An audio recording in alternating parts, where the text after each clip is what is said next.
Aku terbangun oleh suara pintu kamar yang dibanting keras.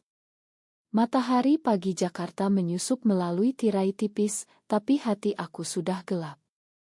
Di depan meja belajarku, Rina berdiri dengan ponselku di tangan, wajahnya pucat tapi mata berapi-api. Kamu bohongi aku selama ini, Nia. Semua cat ini. Kamu main-main dengan perempuan lain. Suaranya gemetar, campur antara marah dan kecewa yang dalam. Aku duduk tegak, jantung berdegup kencang, sadar bahwa rahasia yang kubangun selama berbulan-bulan baru saja runtuh seperti rumah kartu. Rina adalah teman sekamarku di asrama mahasiswa UI, jurusan komunikasi yang selalu cerewet tentang etika jurnalisme. Kami bertemu 2 tahun lalu saat orientasi kampus. Aku, Nia, mahasiswa psikologi semester akhir, selalu melihat Rina sebagai sahabat dekat, atau begitulah yang kupikir. Tapi belakangan, perasaan aneh mulai muncul. Aku mulai mencari perhatian dari perempuan lain melalui aplikasi kencan, berpura-pura itu hanya eksperimen untuk tesis psikologiku tentang identitas diri. Padahal, itu cara aku kabur dari kenyataan bahwa aku tertarik pada Rina. Pagi itu, Rina menemukan ponselku yang lupa kukunci. Dia melihat semua chat dengan pacar-pacar virtual itu, perempuan yang kukenal online, yang kukatakan pada mereka bahwa aku sedang mencari cinta sejati. Tapi sebenarnya itu hanya pelarian. Kenapa, Nia? Kenapa kamu gak bilang langsung, tanya Rina, melempar ponsel ke tempat tidur. Aku diam, lidah keluh. Bagaimana aku jelaskan bahwa aku takut? Takut pada keluargaku di Surabaya yang konservatif, takut pada masyarakat Indonesia yang masih melihat hubungan sesama jenis sebagai dosa besar. Aku ingat pertama kali merasakan getar itu. Saat kami berdua nonton film di kamar, Rina menyandarkan kepala di bahuku. Aku merasa hangat, tapi langsung menarik diri. Jangan deket-deket, Rin. Nanti dikira lesbi, candaku saat itu. Tapi dalam hati aku panik. Keluargaku, ayah yang pemimpin masjid, ibu yang selalu cerita tentang pernikahan saudara-saudaraku, tak akan pernah terima. Mereka kirim aku ke Jakarta untuk kuliah, bukan untuk menyimpang. Rina duduk di sebelahku, matanya basah. Aku pikir kita sahabat, Nia. Tapi ini seperti pengkhianatan. Kata-katanya menusuk. Aku tahu dia benar. Aku sudah bohong pada diri sendiri dan sekarang pada dia. Aku coba pahami diri aku, Rin. Aku gak mau jadi beban buat kamu. Tapi Rina menggeleng. Beban? Kamu pikir aku gak merasakan apa-apa? Suaranya pelan, tapi penuh arti. Saat itu aku baru sadar mungkin Rina juga punya rahasia. Hari itu berlalu dengan ketegangan. Kami saling diam di kamar kecil kami. Malamnya aku dapat telepon dari ibu. Nia, kapan pulang? Ada calon yang bagus dari tetangga. Aku jawab singkat, tapi hati hancur. Bagaimana aku bilang bahwa aku tak mau pria manapun? Bahwa hatiku tertuju pada perempuan, khususnya Rina. Tekanan dari keluarga makin berat. Ayah pernah bilang, di Indonesia ini, yang begitu-begitu haram. Jangan sampai keluarga kita malu. Esoknya, Rina ajak aku bicara di KAI kampus. Aku baca semua chatmu. Kamu bilang pada mereka bahwa kamu mencari cinta yang diterima masyarakat. Tapi kenapa kamu sembunyi dari aku? Aku cerita semuanya, bagaimana aku tumbuh di keluarga yang ketat, bagaimana teman semaku diusir keluarga karena ketahuan lesbian. Aku takut, Rin. Takut kehilangan semuanya. Rina pegang tanganku di bawah meja. Aku juga takut, Nia. Tapi aku gak bisa bohong lagi. Kata-katanya membuatku terkejut. Apakah dia? Konflik mulai membara. Rina cerita bahwa dia sudah lama suka aku, tapi takut karena latar belakangnya. Keluarganya di Bandung, ayah dokter, ibu guru, juga konserati. Aku jurusan komunikasi karena aku ingin ubah pandangan masyarakat. Tapi untuk diri sendiri, susah. Kami bicara panjang, tapi tiba-tiba ada teman kampus lewat, melihat kami, dan bisik-bisik. Hati-hati, jangan deket banget. Nanti gosip. Itu membuat kami mundur. Malam itu aku putuskan untuk tutup akun kencanku. Tapi sebelum itu salah satu perempuan yang kukenal online, namanya Lila, hubungi aku. Nia, aku mau ketemu. Aku serius. Aku tolak, tapi dia marah. Kamu main-main aja ya. Itu membuatku sadar betapa egoisnya aku. Aku sudah lukai orang lain untuk sembunyi dari diri sendiri. Rina lihat aku menangis dan peluk aku. Kita hadapi bareng, Nia. Tapi apakah kami siap? Hari-hari berikutnya, tekanan dari luar makin kuat. Di kampus, ada seminar tentang hak LGBT, tapi banyak mahasiswa yang protes. Itu pengaruh barat, bukan budaya kita, teriak salah satu. Aku diam, tapi hati perih. Rina aktif di diskusi bela hak minoritas. Komunikasi itu untuk pahami, bukan hakim. Tapi setelah itu, dia dapat ancaman online dari akun anonim. Hati-hati, lesbi. Itu membuatnya takut. Aku mulai ragu. Apakah hubungan ini layak? Apakah aku harus korbankan Rina? Konflik dalam diriku membesar. Aku ingat doa malam di masjid, bagaimana agama ajar cinta, tapi masyarakat tasir beda. Tuhan, tolong aku, gumamku. Tapi jawaban tak datang mudah. Pagi di Jakarta selalu ramai, tapi hati aku sepi. Setelah pengakuan itu, Rina dan aku mulai dekat secara diam-diam. Kami jalan bareng ke perpustakaan, tapi selalu jaga jarak. Jangan pegang tangan di depan umum, bisikku. Rina mengangguk, tapi matanya sedih. Kapan kita bisa bebas, Nia, tanyanya. Aku tak jawab, karena aku sendiri tak tahu. Keluargaku mulai curiga. Adikku, yang kuliah di Bogor, telepon. Kak, kamu jarang cerita tentang cowok. Ada apa? Aku bohong, bilang sibuk tesis. Tapi ibu ikut campur. Nia, umurmu udah 20 tilu. Cari pasangan yang baik. Tekanan itu seperti beban berat. Di Indonesia, pernikahan adalah kewajiban sosial. Teman-temanku banyak yang sudah tunangan, dan aku. Aku jatuh cinta pada perempuan. Rina punya masalah sendiri. Ayahnya telepon, tanya tentang pacar. Rina, jangan seperti tantemu yang cerai. Cari yang mapan. Rina cerita padaku, menangis. Aku nggak mau bohong, Nia. Tapi kalau bilang yang sebenarnya, mereka usir aku. Aku peluk dia di kamar, hati sakit melihat dia menderita. Tapi pelukan itu berubah jadi sesuatu yang lebih. Kami cium pertama kali, dan dunia seolah berhenti. Tapi setelah itu, rasa bersalah datang. Ini salah, Rin. Masyarakat nggak terima. Konflik mulai muncul antara kami. Rina ingin terbuka, ikut komunitas LGBT di Jakarta. Ada support group, Nia. Kita bisa belajar dari mereka. Tapi aku takut. Nggak, Rin. Kalau ketahuan, karirku hancur. Psikolog yang lesbian. Siapa yang percaya?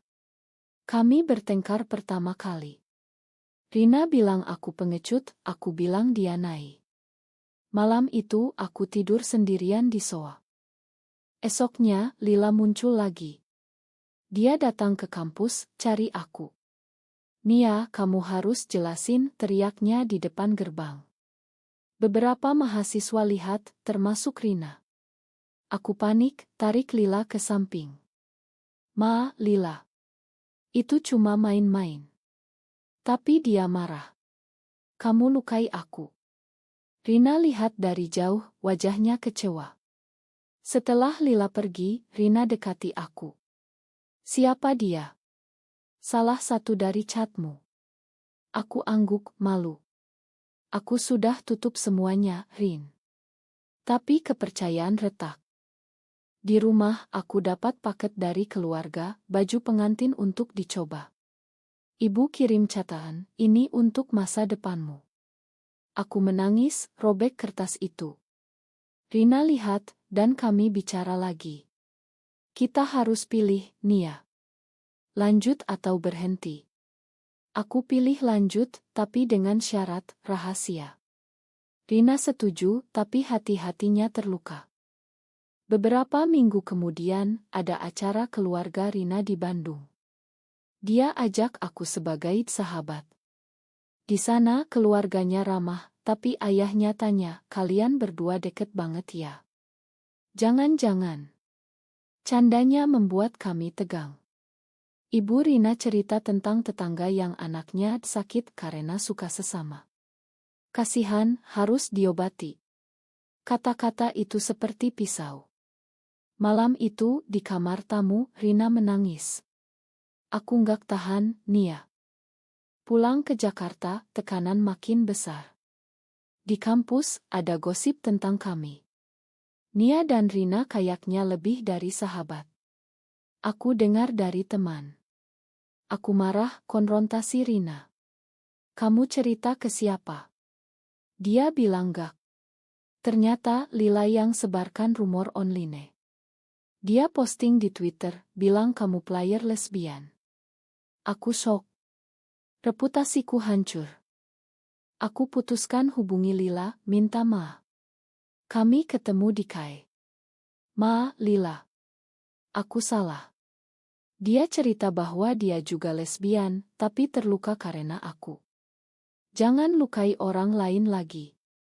Setelah itu aku pulang cerita pada Rina. Aku harus perbaiki semuanya. Tapi Rina bilang, mungkin kita berhenti dulu. Kata-katanya mematahkan hatiku. Malam itu aku renungkan. Apakah cinta ini pantas diperjuangkan? Aku ingat ayat Al-Quran tentang cinta, tapi interpretasi masyarakat beda. Aku telepon ibu, hampir cerita, tapi urungkan. Tekanan dalam diriku mencapai puncak. Aku harus putuskan, keluarga atau Rina.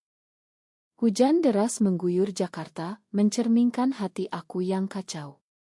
Setelah pertengkaran itu, Rina dan aku pisah sementara. Dia pindah ke kamar teman lain, bilang butuh ruang. Aku sendirian di asrama, merasa kosong. Setiap malam, aku lihat Oto kami, menangis. Kenapa harus begini, gumamku? Keluargaku datang kunjung. Ayah dan ibu naik kereta dari Surabaya. Mereka bawa makanan aurit, tapi mata ayah curiga. Nia, kamu kurus. Ada masalah. Aku bohong, bilang stres tesis. Tapi ibu lihat ponselku, ada noti dari Rina, aku kangen. Ibu tanya, siapa Rina? Kenapa kangen? Aku jawab dia sahabat. Tapi ayah bilang, jangan deket perempuan terlalu. Nanti salah paham. Kata-katanya membuatku gemetar. Mereka ajak aku makan di mal. Di sana, ayah cerita tentang saudara yang sembuh dari penyakit flu setelah terapi agama. Di Indonesia, kita punya nilai luhur. Jangan ikut tren barat. Aku diam, tapi hati memberontak. Malamnya, mereka pulang, tapi tinggalkan pesan, cari pacar pria, Nia. Kami tunggu kabar baik. Rina hubungi aku setelah itu. Aku dengar keluargamu datang. Gimana? Aku cerita, menangis di telepon. Aku nggak bisa, Rin. Mereka nggak akan terima. Tapi Rina bilang, kita bisa coba. Aku ikut seminar LGD, ada cerita orang yang keluarganya akhirnya paham. Aku ragu, tapi setuju ketemu. Kami ketemu di Taman UI malam hari. Rina bawa kopi, kami duduk di bangku. Aku Nia. Aku nggak mau tekan kamu. Kami bicara panjang tentang mimpi kami. Rina ingin jadi jurnalis yang bela minoritas. Aku ingin jadi psikolog yang bantu orang seperti kami. Tapi realitas keras. Tiba-tiba ada polisi lewat, lihat kami dekat. Hati-hati, Non. Jangan malam-malam. Itu membuat kami sadar bahaya. Esoknya ada insiden besar. Di kampus ada demo anti-LGBT dari kelompok konservatif. Mereka bawa spanduk, tolak penyimpangan. Rina ikut kontra demo, bela hak. Aku lihat dari jauh, takut ikut. Tapi tiba-tiba ada bentrok. Rina terluka, lengan memar. Aku lari ke dia, bawa ke UKS. Kenapa kamu ikut, Rin? Tanyaku marah. Karena aku percaya perubahan. Jawabannya membuatku malu. Setelah itu kami semakin dekat lagi. Tapi Lila muncul kembali, kali ini dengan ancaman. Aku punya bukti chatmu. Kalau kamu gak minta maaf publik, aku sebarkan. Aku panik. Rina bilang, hadapi dia bareng. Kami ketemu Lila di KAI. Lila. Aku salah. Tapi Lila bilang dia juga menderita karena masyarakat. Aku diusir keluarga. Ceritanya membuat kami simpati. Akhirnya kami bertiga bicara, jadi teman. Tapi masalah baru datang. Ayah Rina tahu tentang demo. Dia telepon, marah. Rina, kamu ikut gerakan sesat itu. Pulang sekarang. Rina tolak, bilang itu hak. Ayah potong bantuan uang. Rina nangis, tapi tegar. Aku cari kerja paruh waktu. Aku bantu dia, tapi hati sakit. Di sisi aku, tesisku terbengkalai. Dosen tanya, Nia, okusmu hilang. Aku cerita sedikit, tanpa detail. Konflik identitas. Dosen saran konseling. Aku ikut, tapi konselor bilang, di Indonesia, ini sensitif. Pikir matang. Itu tak bantu banyak. Puncak konflik mendekat. Rina ajak aku ikut gathering rahasia di Jakarta. Hanya teman-teman yang paham. Aku setuju, tapi takut. Di sana aku lihat banyak cerita mirip, pengusiran, depresi. Itu buka mataku.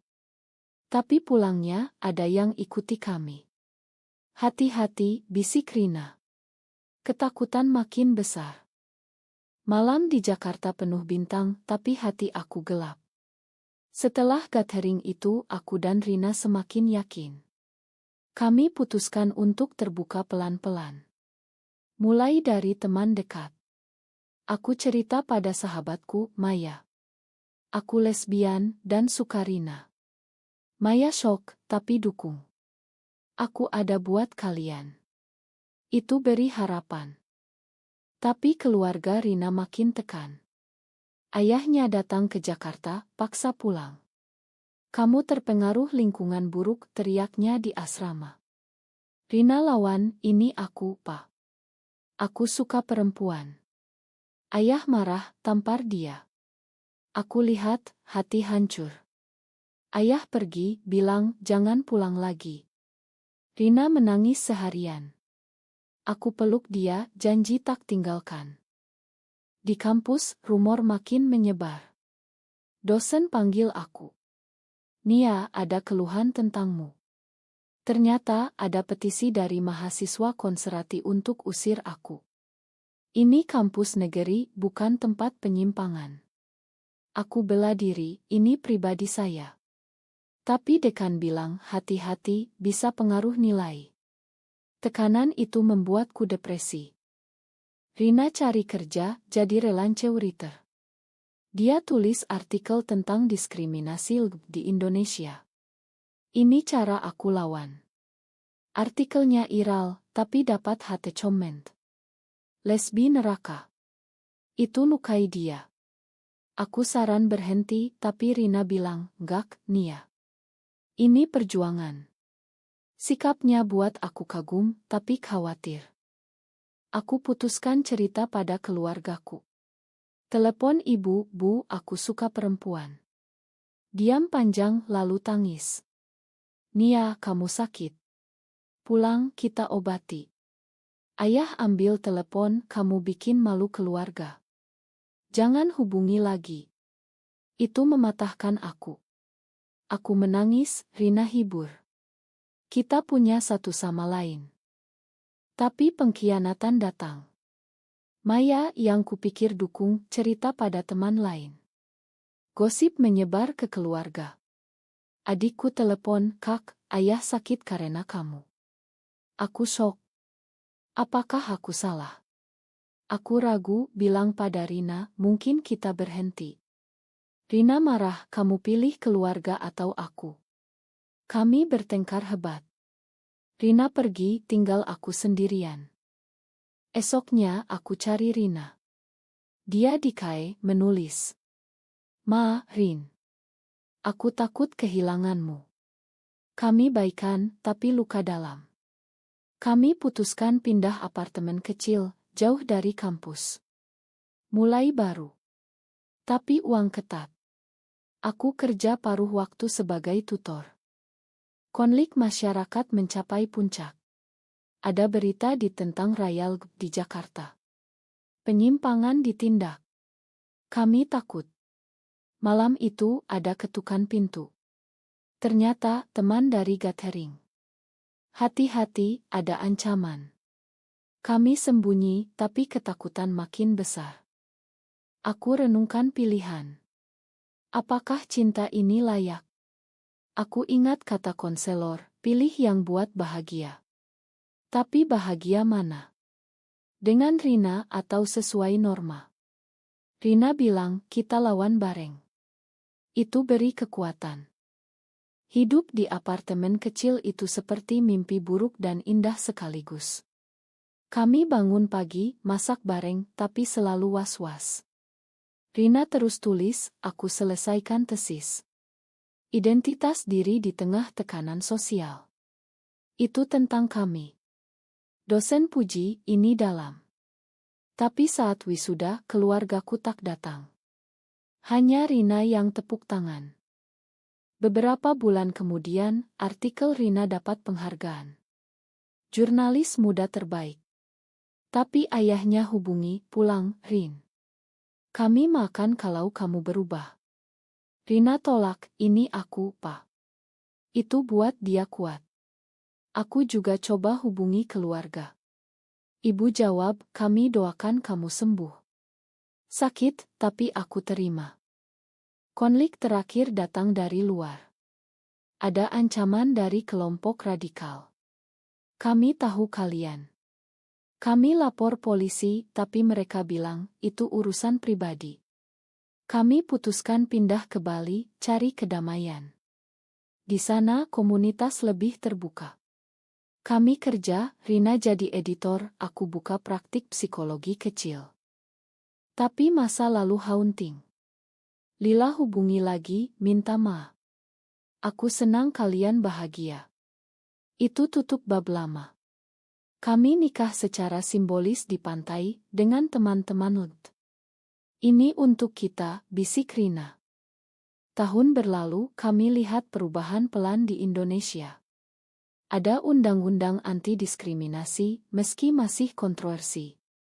Rina tulis buku tentang pengalaman kami. Rahasia yang terungkap. Itu inspirasi banyak orang. Aku bantu klien yang mirip, beri harapan. Tapi tak mudah. Ada hari-hari depresi, ingat keluarga. "Apakah kita salah, Rin?" tanyaku. Dia jawab, "Cinta tak salah." Kami bangun hidup baru, dengan luka tapi kuat. Apakah mencintai sesama jenis di masyarakat konservatif seperti Indonesia selalu berakhir dengan pengorbanan yang tak adil, atau bisakah perubahan datang dari keberanian individu?